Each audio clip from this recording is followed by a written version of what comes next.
안녕하세요. 정말 거지 같은 결혼 생활을 했던 40살의 여자입니다. 분개할 사건들과 짜릿한 절정, 그리고 상상할 수 없는 결말까지 재밌게 써볼게요. 마지막까지 꼭 들어주시길 부탁드립니다. 매우 아주 지극히 평범하게 살아온 저는 대학을 졸업하고 보통 규모의 회사에 들어가 일하게 됐어요. 남들처럼 연애를 할 만큼 했고 30 중반 나이에 결혼할 상대를 만나게 됐습니다. 1년 좀 넘게 사귀었는데 그동안 만나온 남자들보다 훨씬 더 많이 끌렸고 결혼해도 평생 잘 살 거라는 확신이 들어 결혼하기로 했죠. 남편 집안도 저희 친정과 비슷한 평범한 집안이라 결혼도 일사천리로 해결될 줄 알았는데 시부모님이 한 가지 조건이 있다고 하셨습니다. 며느라, 네가 우리랑 한 식구가 되는 걸 누구보다 기뻐하고 환영한다. 근데 말이야, 임신 검사를 해보지 않겠니? 임신 검사요? 그래, 네가 모르는 게 있는데 우리 아들이 장손이다.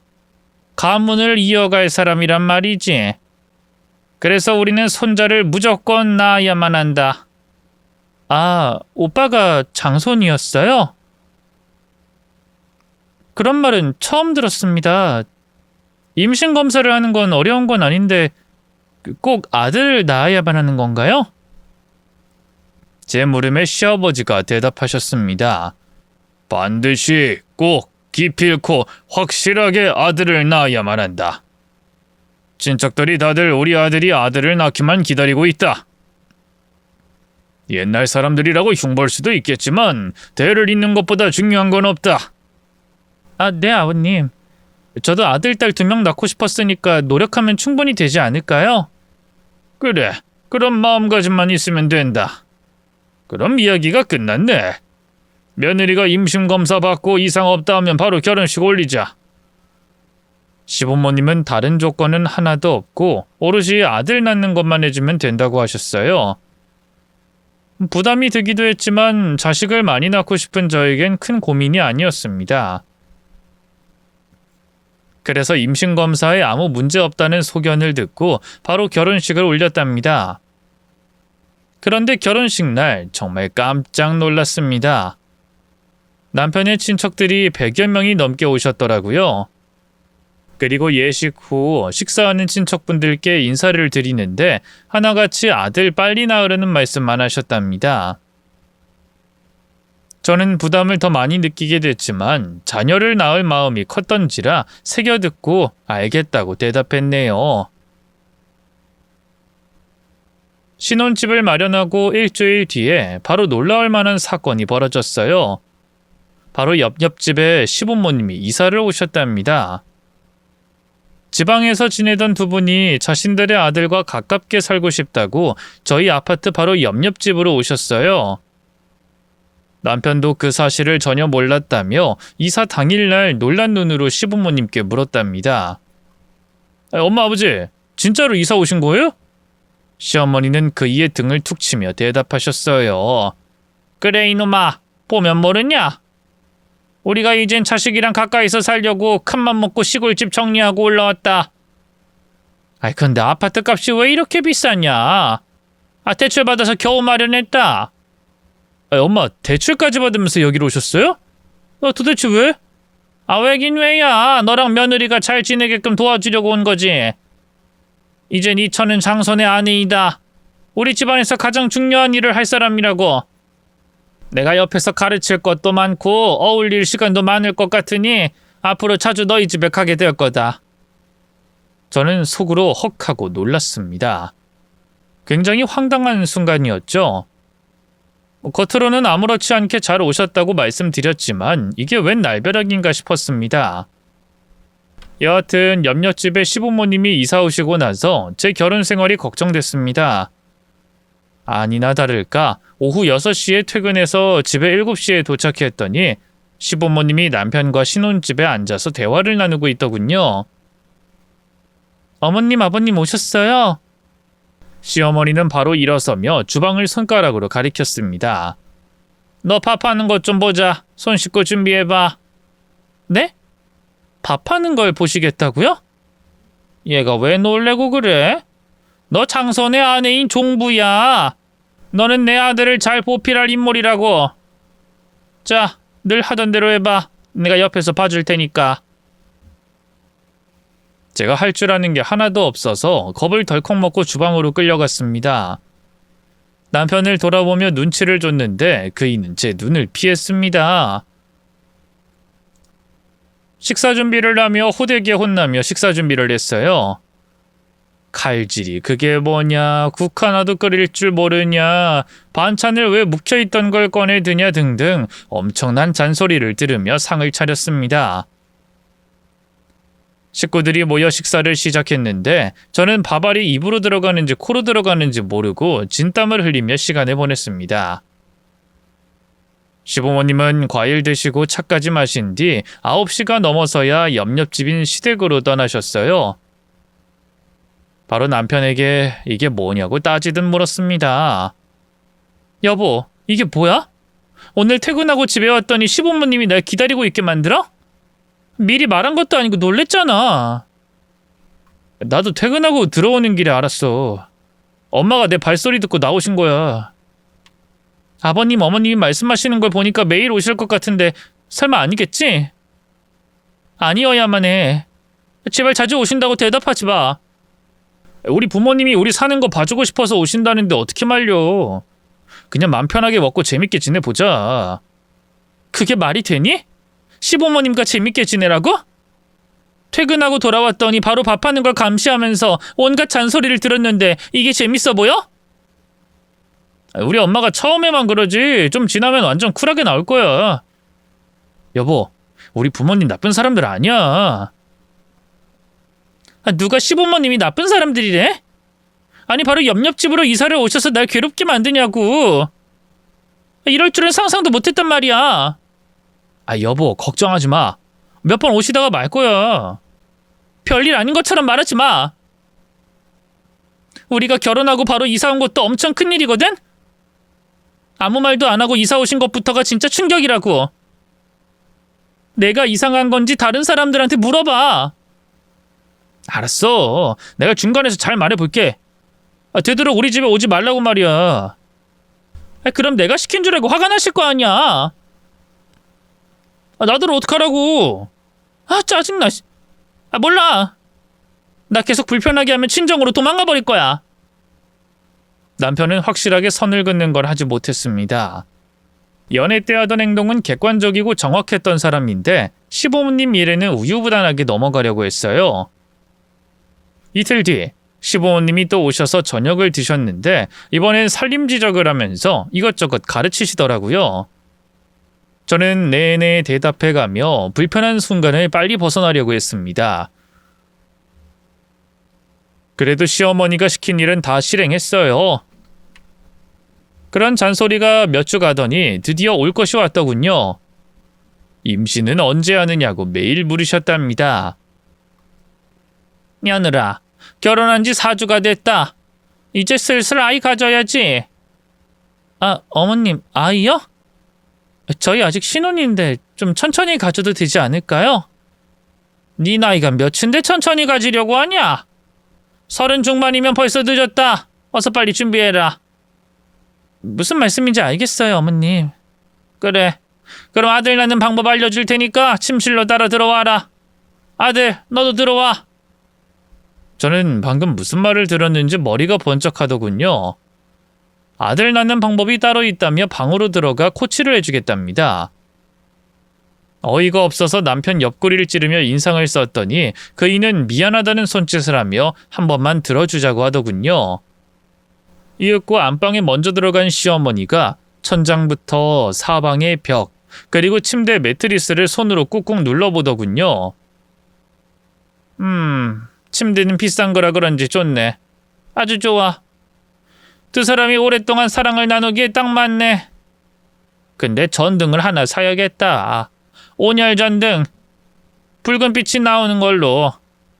그리고 동이 트기 직전에 사랑을 나눠라. 해가 뜨는 동쪽을 향해 눕도록 하고. 아침에 기운을 받으면 아들이 들어서는 법이지. 우리 집안 며느리들은 모두 다 그렇게 해서 아들 낳았다. 나 또한 우리 아들을 그렇게 해서 가졌지. 저기 어머님, 꼭 그렇게까지 해야 하나요? 그건 다 미신인 것 같은데요. 아니, 무슨 말이 그렇게 많냐? 그냥 시키는 대로 해. 침대 옆에 온열 전등 하나 놓고 그걸 켜놓고 거사를 치러라. 동이 트기 직전에 해야 한다는 걸 명심하고. 이해되지도 않았고 어이없는 말씀이지만 그냥 알겠다고 대답하고 넘어갔습니다. 그런데 남편은 다음날 새벽 5시 좀 넘어서 절 깨우더군요. 여보, 동이 트기 직전이야.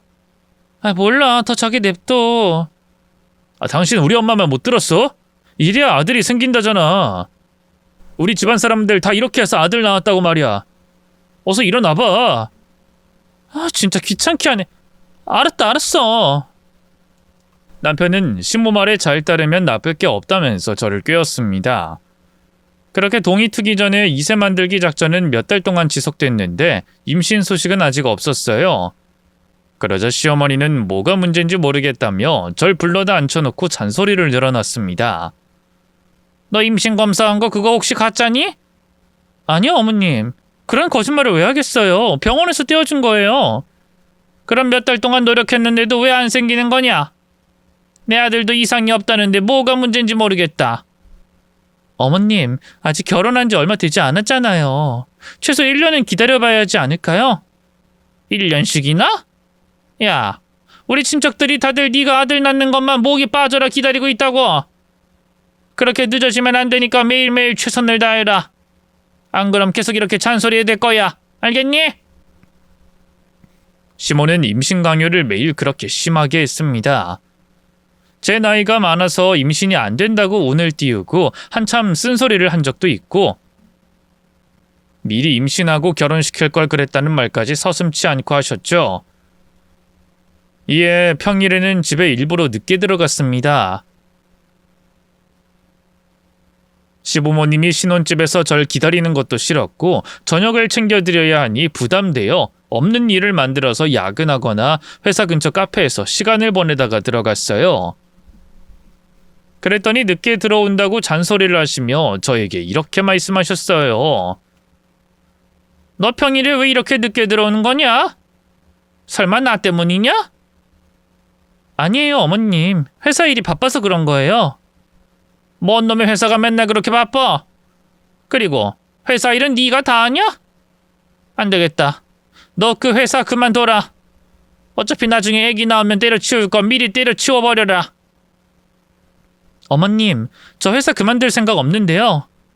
지금 다니는 회사 복지도 좋고 연봉도 마음에 든다고요. 아니, 애 낳으면 애를 봐야 하는 게 엄마의 도리 아니냐? 그리고 내 아들 뒷바라지 나면서 살 생각해야지. 어머님, 결혼하기 전에 회사 다니는 건 괜찮다고 하셨잖아요.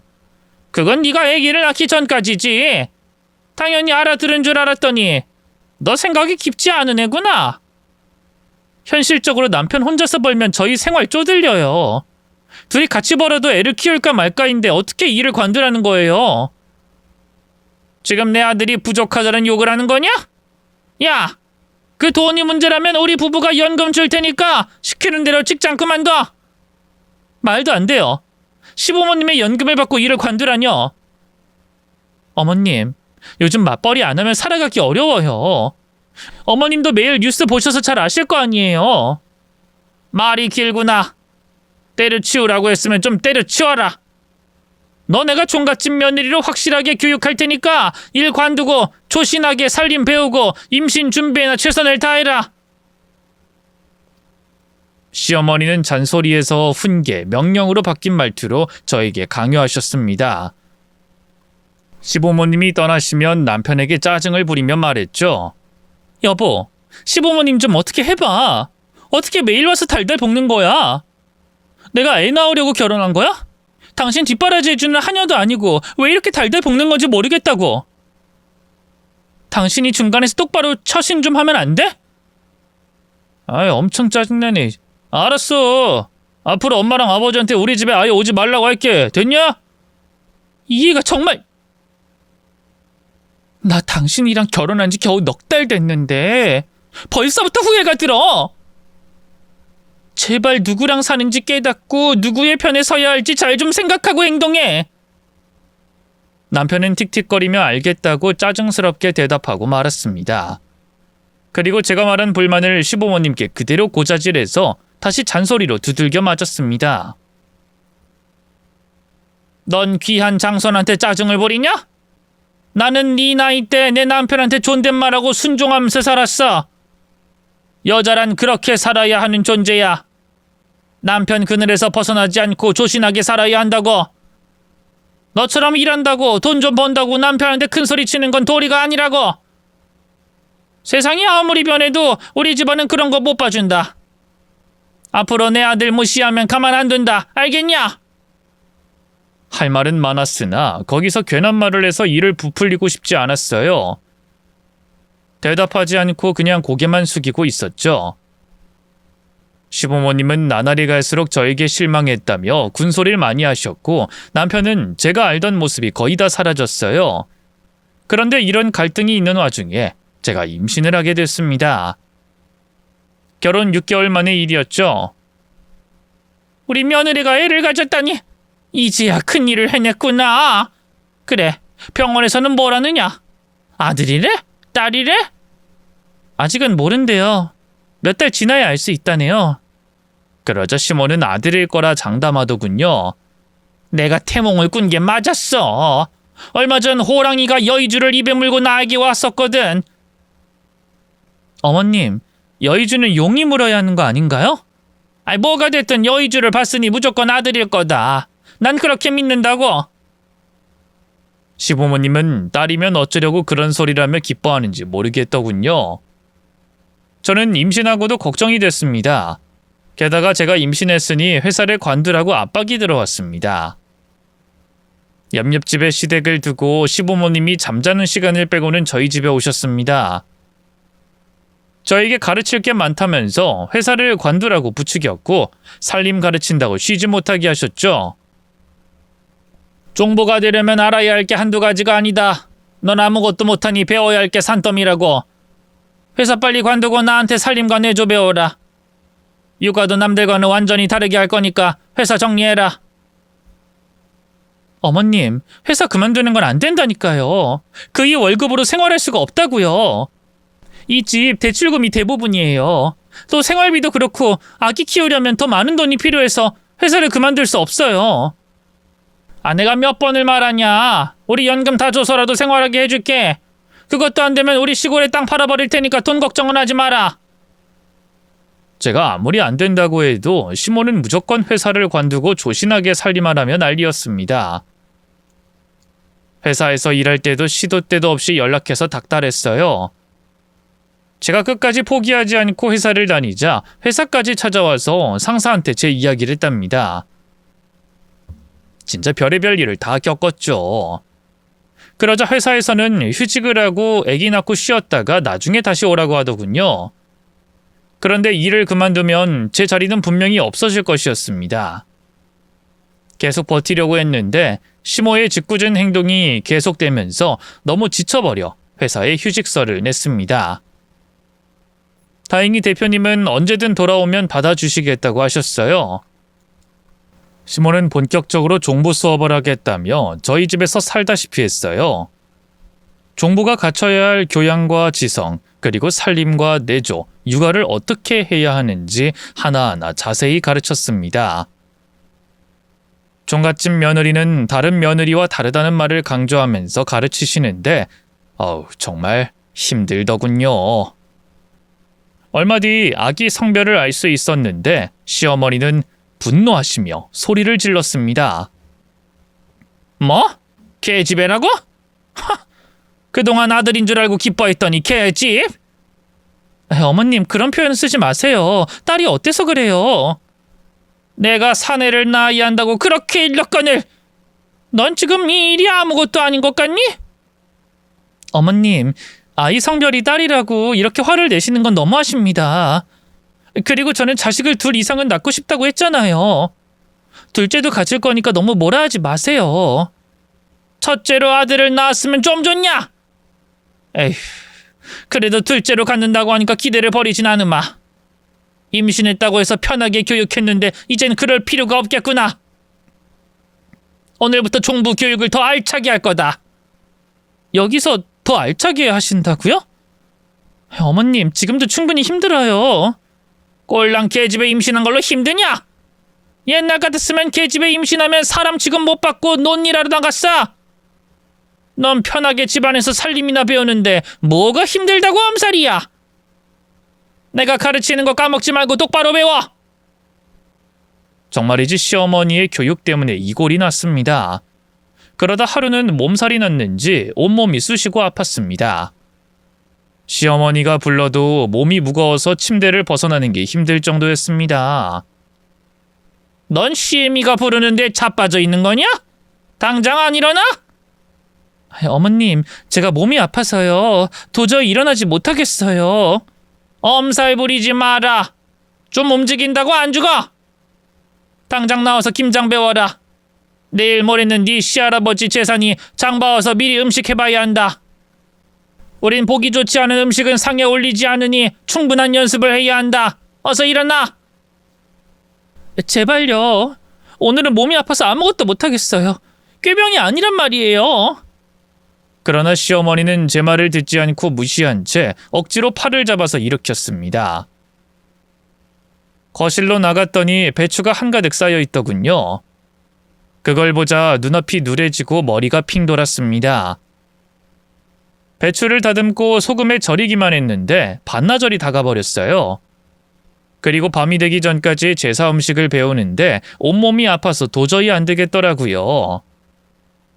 어머님, 저 병원 좀 다녀올게요. 아무래도 몸이 이상해요. 야, 임산부가 병원을 가서 뭐해? 너 감기약 같은 거 먹으면 안 되는 거 몰라? 일단 산부인과 가서 진찰만 받아볼게요. 어허, 이게 어디서 머리를 굴려.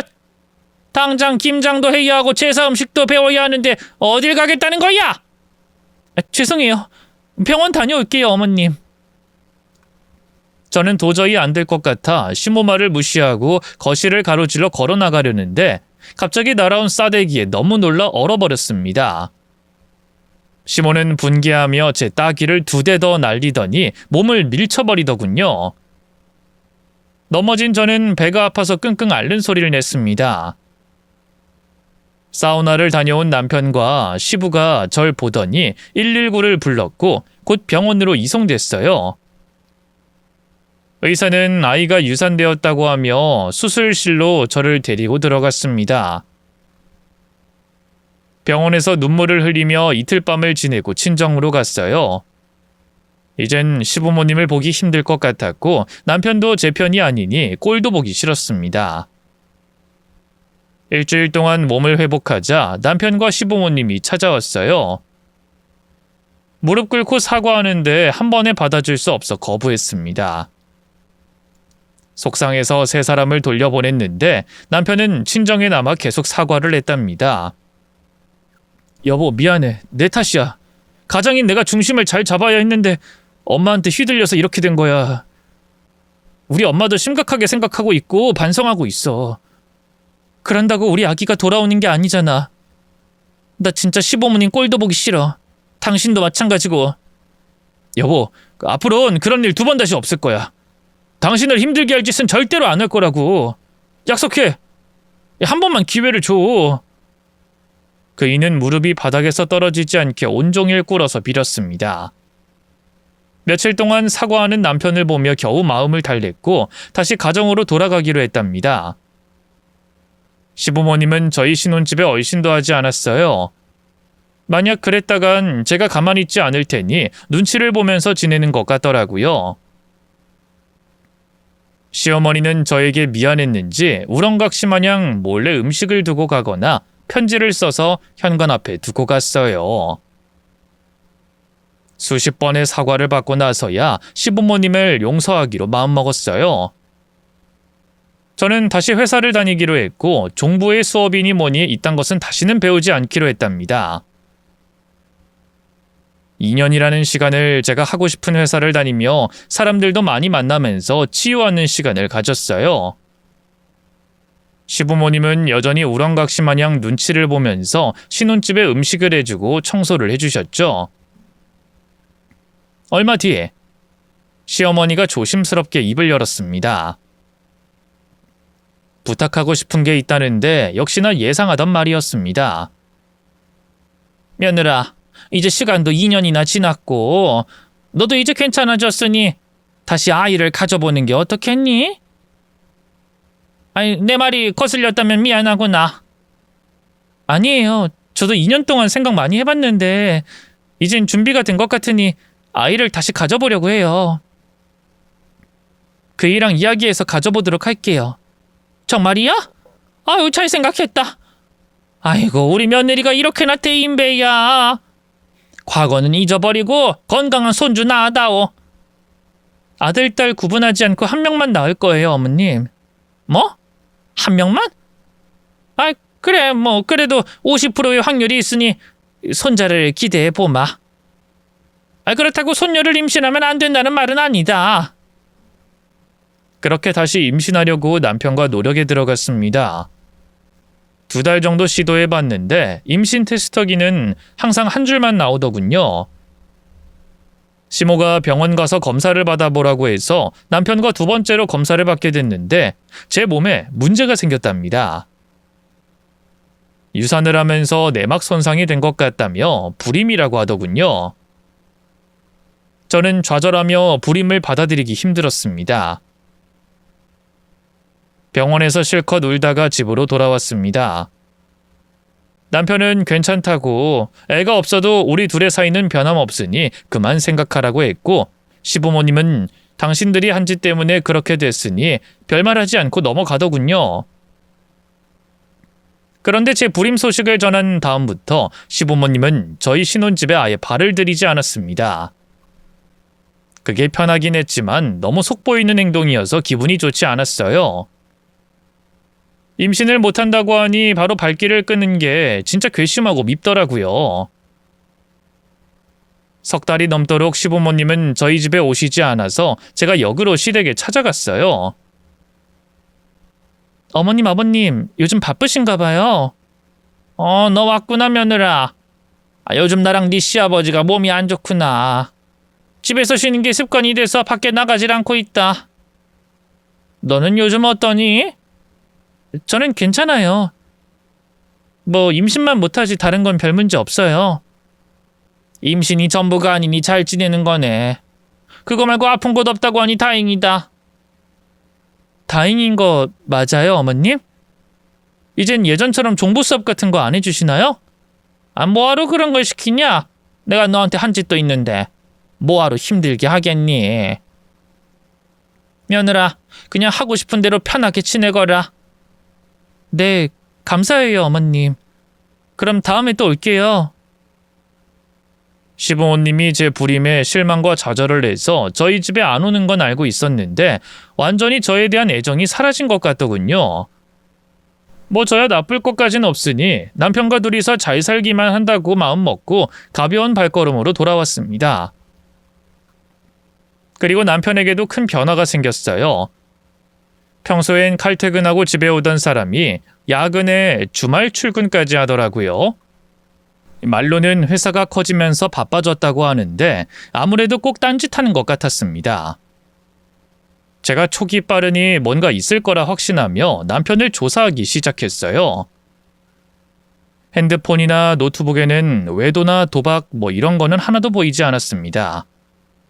시간을 두고 남편이 숨기는 걸 밝히려고 생각하며 지냈습니다. 어느 날 저희 회사에서 바이어들을 모시고 석찬을 호텔에서 준비했답니다.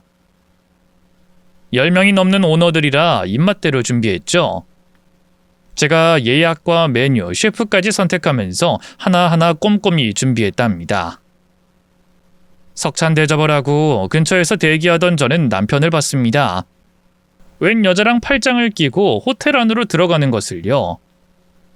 뒤를 쫓아가 봤더니 객실로 들어가더라고요. 당신 야근을 호텔에서 하나 봐? 여보. 그래, 네 여보다 이 새끼야. 그동안 야근이고 주말 근무고 다 거짓말이었지? 바람 피우느라 맨날 바빴던 거야. 흔적을 잘도 지웠더라. 아니, 할 말이 없네. 당신이 다 알게 됐으니 내가 무슨 말을 해야 할지. 상간녀는 겁에 질려 남편 등 뒤로 숨더군요. 저는 이 두 연놈을 당장 처단하려고 몸을 풀었습니다. 어쩌긴 돼지일 준비를 해야지. 남편과 상간녀를 응징하려는데 밑에서 연락이 왔어요. 석찬이 끝나가니 바이어들을 배웅해야 한다며 서둘러서 오라는 연락이었죠. 내가 지금 일이 바빠서 내려가는데 이따 집에서 이야기하자. 그이와 상간녀는 부끄러웠는지 고개를 숙이고 다시 엘리베이터를 타려고 움직이더군요. 석찬 대접을 끝내고 집으로 돌아갔더니 남편과 시부모님이 거실에 앉아서 기다리고 있었습니다. 헐, 알아서 다들 모이셨네요. 어머님, 아버님도 알고 계셨나봐요? 이 인간이 바람 피우는 걸? 시모는 절 올려다보며 말하더군요. 네가 임신을 못하는 불임이니 다른 여자를 만날 수밖에 없던 거지. 우리가 일러주지 않았느냐. 꼭 손자를 낳아야 한다고. 그랬었죠. 그런데 어머님이 저를 애를 못 낳는 몸으로 만들었잖아요. 그래, 그거 보상해주마. 위자료 줄 테니까 이혼 도장 찍고 헤어져라. 이혼이요? 돈 많으신가? 시골에 땅이라도 팔려고요? 난 10억 정도 줘야 이혼해 줄 겁니다. 10억? 야, 우리가 변호사 알아봤는데 3천이면 된다더라. 그거 받고 떨어져. 3억도 아니고 3천이요? 변호사한테 뭐라 말했길래 그거면 된다고 하나요? 나한테 한 짓을 고하지 않았죠? 에휴. 어머님, 저 바보 아닙니다. 난 쉽게 합의 안 하고 소송으로 가서 끝장 볼 겁니다. 이에 남편은 혀를 차더니 뻔뻔하게 말했습니다. 억 단위로 안 줘도 되거든? 유산 한 번 한 걸 가지고 엄청난 무기를 가진 척 하는데 그거 당신 탓이지 엄마 탓 아니라고. 증거 있어? 증거? 겨우 한다는 말이 그거였어?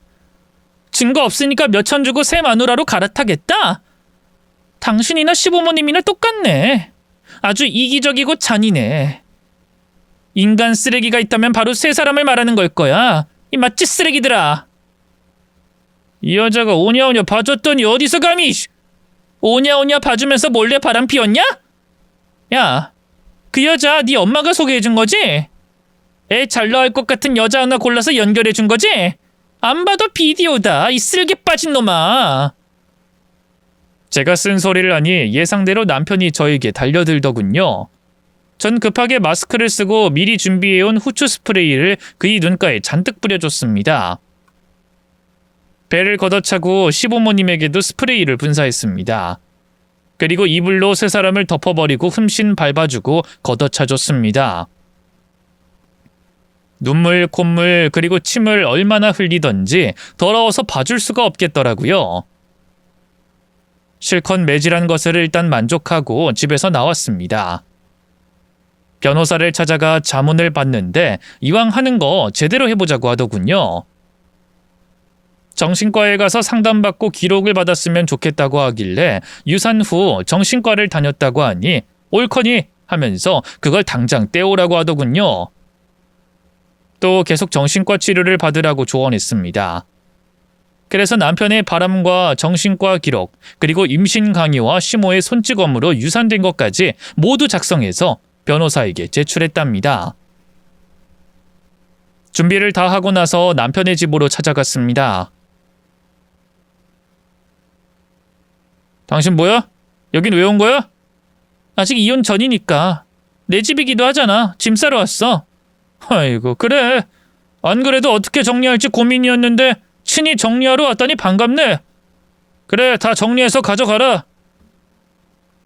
그 일을 무시하고 옷방으로 가려는데 상간녀가 들어오더군요. 오빠 나왔어. 뭐야, 이 여자는 왜 온 거야? 이 상간녀, 아직 우리 이혼 전이거든? 소송해서 이혼할 거라 아직 부부 사이라고. 너 이렇게 우리 집에 오는 거 엄청난 실수란 말이야. 소송 전한다고요? 저기요, 위자료 내가 줄 테니까 오늘 이혼장 쓰고 나가요. 뭐? 네가 위자료를 준다고? 너 돈 많니? 네, 많아요. 우리 집이 좀 부자거든요. 부잣집 딸이 유부남과 바람피어서 위자료까지 준다? 네 부모가 참 좋아하겠다. 가정교육을 제대로 받았네. 그런데 난 한두 푼 받고 이혼할 생각 없어. 변호사한테 자문 받았는데 최소 3억은 받을 수 있다더라. 사실 3억까지는 아니었습니다. 일부러 크게 불러서 부담을 팍팍 줄 생각으로 말했답니다. 그런데 상간녀는 별거 아니라는 듯 대답했습니다. 3억이요? 얼마 안 하네. 내가 줄게요. 아니, 시간 줄여주는 대가로 3억 5천 줄 테니까 이혼 도장 찍고 나가요. 허, 진짜야? 저는 그 말에 혹해서 좋다고 대답했고 잠시 변호사에게 전화를 해서 지금 상황을 전했답니다. 그러자 무조건 녹취하고 각서를 쓰라고 하더군요. 각서 내용뿐만 아니라 위자료 지급 날짜까지 모두 다 쓰고 서명하라고요. 법적 효력이 있어 나중에 딴소리 못한다고 합니다. 그래서 짐 정리하기 전에 이혼장 앞에 저와 남편, 상간녀가 모여 작성했고 각서와 녹취를 틀었습니다. 각서 써. 이거 법적 효력이 있는 거라니까 적으라는 건 다 적어. 그럼 사인하고 바로 제출하고 협의 이혼하면 끝이야. 당신 돈 더 준다니까 바로 이렇게 나오는 거야? 참 대단한 여자네. 난 아직 당신과 당신 부모 그리고 이 여자한테 못다한 복수가 있어. 그건 나중에 어떻게 해서든 할 거니까 일단 각서부터 써. 난 손해보지 않고 이혼할 거야. 지금은 그게 최우선이라고. 좋아. 내 애인이 다 해준다니까 못할 게 없지. 쓰자, 각서. 결국 그 자리에서 녹취와 각서를 쓰고 이혼장도 작성하고 도장 찍었습니다. 짐 정리 전에 이혼장부터 제출했어요. 와, 이제 우리 오빠가 곧 내 남편이 되는 거네? 좋다. 그래, 방생하지 말고 둘이 잘 살아라. 위자료 주는 거 잊지 말고. 네네. 난 돈 많은 부잣집 딸이라 그 정도는 껌값이라고요. 아무튼 지금 언니는 찬밥 신세 나가리 인생 됐네요. 우린 시부모님이 간절히 기다리는 손주나 빨리 만들어야겠다. 진짜 똑같은 것들끼리 만났네. 그래, 마음대로 비웃어라. 나중에 그 얼굴 갈아엎어 줄 테니까. 벌써 한번 갈아엎은 얼굴인데. 좋텐다 아주. 그래, 니들 둘이서 얼마나 잘 사는지 지켜볼게. 일단 이놈 집에 가서 짐 정리할 테니까 두 사람은 좀 이따가 들어와. 아니요, 그냥 같이 가요. 짐 정리하고 나갈 건데 뭐하러 우리가 눈치를 봐야 하죠? 오늘부터 오빠 집에서 같이 살 건데. 참, 웃기는 애네. 그래, 알아서 해라. 둘 다 가관이었지만 위자료를 크게 받고 이혼하는 거니 비웃고 말았습니다.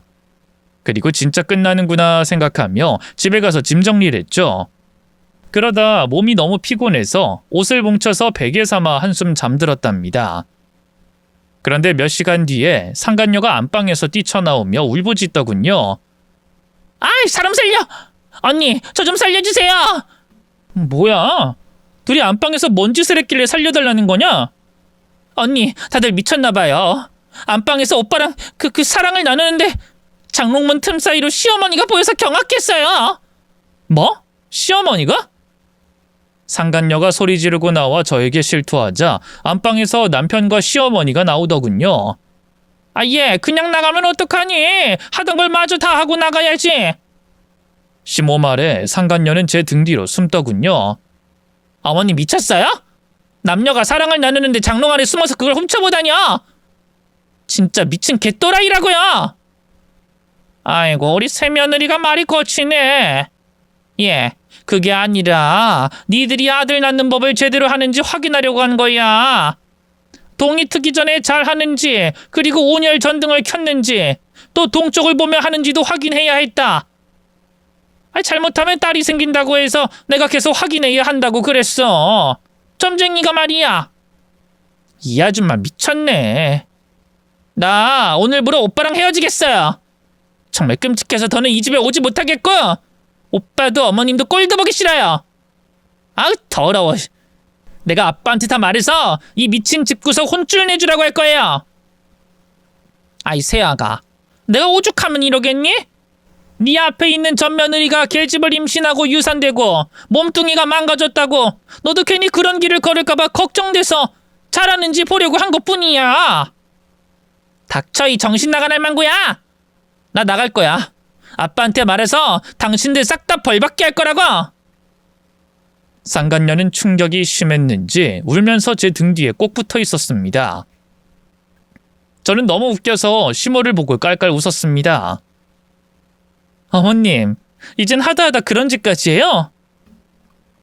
아들 못 낳으면 하늘이 무너지기래요. 땅이 꺼지기래요? 넌 이해 못하겠지. 우리 아들이 장손이라 반드시 아들을 낳아야 한다고. 네가 딸을 임신만 하지 않았어도 오늘 같은 일은 일어나지 않았을 거야. 넋 빠진 할망구. 평생 그렇게 옛날 세상에 갇혀 살겠네. 이 한심한 할망구야. 네 손자 낳아줄 여자 다시 구해야겠어. 내 뒤에 상간녀는 겁에 질려서 다 끝내겠다잖아. 그리고 위자료도 걱정해야 할 거야. 각서 쓰고 녹취도 했으니 지급 안 할 수 없을 거야. 상간녀가 돈 줄 것 같지 않으니 빨리 돈부터 구하는 게 좋을 거야, 당신. 남편은 씩씩거리며 한숨을 내쉬더니 시모한테 따지더군요. 왜 괜히 장롱 안에서 훔쳐보다가 이사다를 만들었냐며 언성을 높였습니다. 엄마 이게 뭐예요? 도대체 왜 이런 짓을... 언제 장롱 안에 들어간 거예요?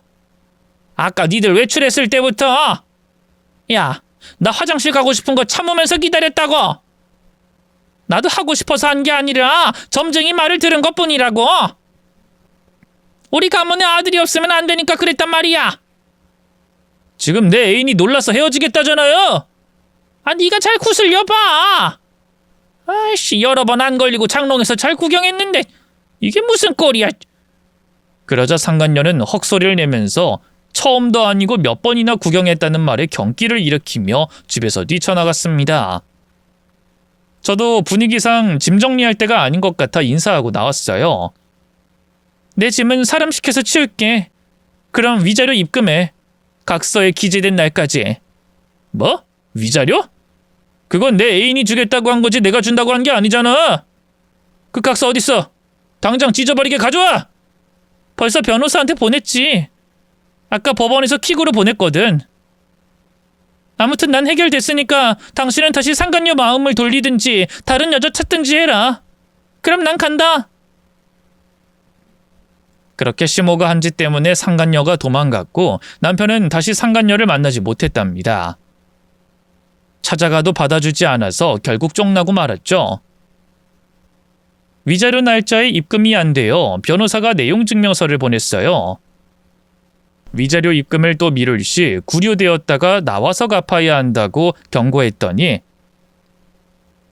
시부모의 집을 팔아서 지급했답니다. 한편 상간녀는 친정에 들어가긴 했으나 만나는 상대가 유부남인 걸 숨겨왔고 그걸 걸렸기 때문에 머리 깎고 쫓겨났다네요. 아무튼 그렇게 시원한 결말로 위자료를 받고 회사 근처에 아파트를 마련했어요. 친정 부모님과 같이 살려고 했지만 어찌됐든 이혼을 했으니 마음이 편치 않아 혼자 살기로 했답니다. 세월은 2년이 흘러 재혼을 하게 됐어요. 남편은 치과의사에서 제대로 땡잡았다는 말을 수십 번이나 들었답니다. 금요일 오후에 회사에서 일찍 끝나 남편 병원에 갔어요. 그이도 그날은 오후 4시까지만 일하고 다른 페이닥터가 치과에 남는다고 했죠. 저희들은 데이트를 하려고 치과 건물 계단으로 내려갔습니다. 그런데 바로 아래층 산부인과에서 비명이 터져 나오며 노부부가 나오더군요. 그 두 사람은 전 시부모였습니다. 내가 미쳐. 3번째 며느리를 들였는데 아들이라고 해서 좋아 죽는 줄 알았는데 어떻게 혼혈아가 태어날 수가 있어? 여보, 우리가 당한 거지. 새 며느리가 다른 놈하고 바람 피워서 이 난리가 난 거지. 그래도 혼혈아가 태어나서 다행이지. 만약 한국애가 태어났으면 모르고 키울 뻔했다고. 좋게 생각하자, 여보. 저는 전 시부모의 대화를 듣고 폭소했습니다. 어머님, 아버님, 손자 낳아준 여자가 있었군요. 근데 혼혈아가 태어났다고요? 와, 대박이다. 어머님 축하드려요. 아버님, 좋으시겠어요? 뭐야, 넌 여기서 뭐하냐? 제 남편이 바로 위층에서 치과를 운영하거든요. 아, 그동안 사는 게 바빠서 당신들한테 복수할 걸 까먹고 있었는데 이렇게 오늘 시원한 일이 생겼네요. 혼혈아가 태어났다니. 진짜 재밌네요. 너 지금 사람 놀리냐? 우린 지금 죽고 싶은 심정이라고. 그러니까 내 속이 시원하다는 겁니다, 할망구씨. 한번 해보자는 거야? 좋다. 안 그래도 화풀이해야 하는데 너한테 좀 하면 되겠구나. 전시모가 승질을 내며 두 팔을 걷어붙이자 산부인과에서 전 남편이 나오더군요. 엄마 아버지 죄송해요. 나 이혼할게요. 저 애는 절대로 내 호적에 올라갈 일 없을 겁니다. 어이, 마누라 3번이나 갈아치운 놈. 축하해. 아들 낳았다면서? 당신은 또 뭐야? 지금 복잡하니까 당신까지 거들 생각 말고 눈앞에서 사라져. 이게 따지고 보면 다 당신 때문이거든? 그 말에 제 새 남편이 발끈했습니다. 야, 이 자식아. 지금 내 아내한테 뭐라고 했어? 아내? 재혼했나 보네? 그 임신 못하는 불량품이랑 사느라 고생이 많아요. 그럼 둘이 알아서 잘 사세요. 우린 관심 없으니까. 불량품? 이런 개같은 놈을 봤나? 새 남편이 계단에서 점프해서 복도에 서 있는 전 남편의 면상을 주먹으로 날렸습니다. 시원한 한 방이었죠. 전 시부모는 겁을 먹고 아무 말도 하지 못했답니다. 저와 남편은 팔짱을 끼고 건물에서 빠져나왔어요. 그게 전 시댁 인간들을 보던 마지막인 줄 알았는데 1년 뒤에 또 우연히 만나게 됐습니다. 남편의 절친한 친구가 암투병을 한다고 해서 같이 문병을 가게 됐습니다. 곧 만나게 됐는데 위암 3기였는데 이 수술이 잘 됐다면서 완치할 수 있다고 하더라고요. 그이는 친구를 포근히 안아줬는데 옆자리에서 흐느끼며 우는 소리가 들렸습니다. 커튼으로 닫혀 있어서 누구인진 모르지만 시한부라도 되나 싶어서 불쌍하게 생각했죠. 그런데 우는 목소리를 듣던 중 제가 아는 사람 같아서 커튼을 젖혀버렸습니다. 내가 고자라니 어떻게 이럴 수가 있어. 말도 안 돼. 어머, 당신이었어? 흐느껴 울던 남자가 당신? 여기 암병동인데 무슨 병에 걸렸길래. 뭐야, 또 당신이야? 나한테 무슨 일만 생기면 왜 당신이 보이는 거지? 나 문병하러 왔거든. 근데 무슨 암이길래 그렇게 서글프게 울어? 나 고아암이야. 수술 받았는데 이제 고자래. 태어나면 평생 이렇게 고자로 살아야 한대. 방법이 없대. 어머머, 그게 사실이야? 고자? 그럼 당신 대를 잊지 못하겠네? 그래. 나 이제 남자 구실 못해서 절대로 아이를 못 가져. 이게 어디서 성질이야. 그렇게 네 부모랑 아들 타령 그렇게 하더니 결국엔 아예 자식을 못 갖게 됐네. 아주 해피엔딩이야. 여보, 우리 다시 시작하지 않을래? 나 이제 아무것도 못 써먹는 몸이야. 내 남편이 두 눈 시퍼렇게 뜨고 옆에 있는데 그런 말이 나와? 미안합니다. 전 그냥 너무 슬프고 힘들어서요. 두 사람 계속 잘 사세요. 내가 고자라니. 이렇게 남은 인생을 살 수 없어. 전 남편은 고아암 수술 후 퇴원해서 혼자 살게 됐답니다. 남자 구실을 못하니 새로운 여자를 만날 수도 없었죠. 그리고 그 충격에 전 시부모는 친척들에게 비난의 화살을 받고 잠수를 타고 어디 변두리 같은 데 가서 조용히 짱박혀서 살고 있다네요. 아들을 못 낳아서가 아니라 3번의 결혼을 실패하고 돈도 여러 번 빌리고 갚지 않는 데다 전 남편이 한 짓들이 더럽고 하니 친척들이 개무시를 하며 받아주지 않았답니다. 시부모는 결국 폐인으로 살게 되었대요. 돈도 없고 친척들 아무도 만나주지 않아 장손인 남편은 그냥 아무것도 아닌 존재가 됐습니다. 진짜 웃기는 사연들의 연속이지 않습니까? 저와 제 남편은 둘 다 돌싱이고 딩크족으로 살고 있어요. 빨리 큰 돈을 모으고 일은 은퇴를 하고 여행하면서 평생 놀기로 했답니다. 돌고 돌아 지금의 남편과 결혼하는 게 제 운명이 아니었나 싶습니다. 요즘에는 제 전 시댁 같은 가족은 없겠죠? 혹시라도 남아선호 사상이 깊은 집안이 있다면 제 남편의 끝이 어떻게 됐는지 꼭 좀 들려주세요. 그럼 제 사연은 여기서 마무리하겠습니다. 경청해주신 여러분 모두 깊이 감사합니다. 안녕히 계세요.